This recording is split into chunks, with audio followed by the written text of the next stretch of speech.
கிருஷ்ணகிரி அருகே இருசக்கர வாகனத்தை ஏற்றி இளைஞர் ஒருவர் கொலை செய்யப்பட்டுள்ளார். விவரங்களை செய்தியாளர் பழனிவேலிடம் கேட்கலாம். பழனிவேல், என்ன நடந்தது? விரிவான விவரம்.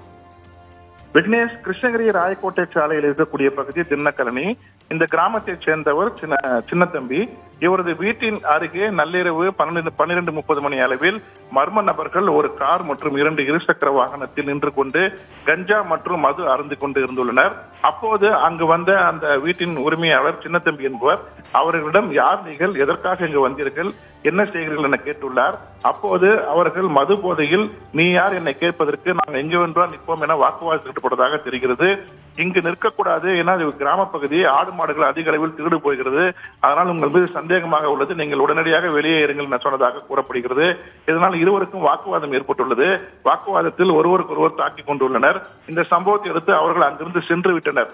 பிறகு 2 இருசக்கர வாகனத்தில் 4 நபர்கள் உருட்டுக்கட்டை மற்றும் பாட்டில்களுடன் அங்கு வந்து, என்னை எப்படி கேட்கலாம், என்னை கேட்பதற்கு நீ யார் என வாக்குவாதத்தில் ஈடுபட்டுள்ளனர். அந்த சமயம் அங்கிருந்த மக்கள் அவர்களை பிடிக்க முயன்றுள்ளனர். அப்போது தப்பிச் சென்ற அந்த மர்ம நபர்கள் முயன்றுள்ளனர். அந்த சமயம் அருகே இருந்த ஒரு நபர், இளைஞர் கார்த்திக் என்கிற ஒரு இளைஞர், அவர்களை பிடிப்பதற்காக சாலையின் குறுக்கே வந்து நின்றார். அப்போது இருசக்கர வாகனத்தில் மது போதையில் சென்ற அந்த இளைஞர்கள் அவர் மீது மோதினர். இதில் தூக்கி வீசப்பட்டு சம்பவ இடத்திலேயே கார்த்திக் என்பவர் உயிரிழந்தார். அவரை பின்தொடர்ந்து வந்த கார்த்திக் அவர்கள் தந்தை தேவராஜ் என்பவர் மீதும் இருசக்கர வாகனத்தை ஏற்றினர். இதில் அவர் தலையில் பலத்த படுகாயமடைந்து சிகிச்சைக்காக அரசு மருத்துவமனையில் சேர்க்கப்பட்டுள்ளார். உயிரிழந்த கார்த்திக்கின் உடல் பிரேத பரிசோதனைக்காக கிருஷ்ணகிரி அரசு மருத்துவக் கல்லூரி மருத்துவமனையில் வைக்கப்பட்டிருக்கிறது. இந்த சம்பவம் தொடர்பாக தாலுகா போலீசார் வழக்கு பதிவு செய்து விசாரணை மேற்கொண்டு வந்து கொண்டிருக்கிறார்கள். குறிப்பாக பாத்தீங்கன்னா, இந்த பகுதியில் கஞ்சா மற்றும் போதைப் பொருட்கள் என்பது அதிக அளவில் பயன்பட்டிருப்பதாக குற்றச்சாட்டு எழுந்திருக்குது. இந்த சம்பவம் குறித்த முதல் கட்ட சண்டை நடக்கும் போதே காவல்துறைக்கு தகவல் தெரிவிக்கப்பட்டு காவல்துறை இந்த சம்பவத்துக்கு வராததே இது போன்ற ஒரு கொலைக்கு முக்கிய காரணமாக இருக்கிறது என பொதுமக்கள் குற்றம் சாட்டுகிறார்கள். அதனால் தாலுகா காவல் நிலையம் அருகே அந்த கிராமத்தைச் சேர்ந்த பொதுமக்கள் தற்பொழுது காவல்துறையை கண்டித்து அந்த பகுதியில் ஒரு போராட்டத்தில் ஈடுபடும் சூழல் நிலவுகிறது.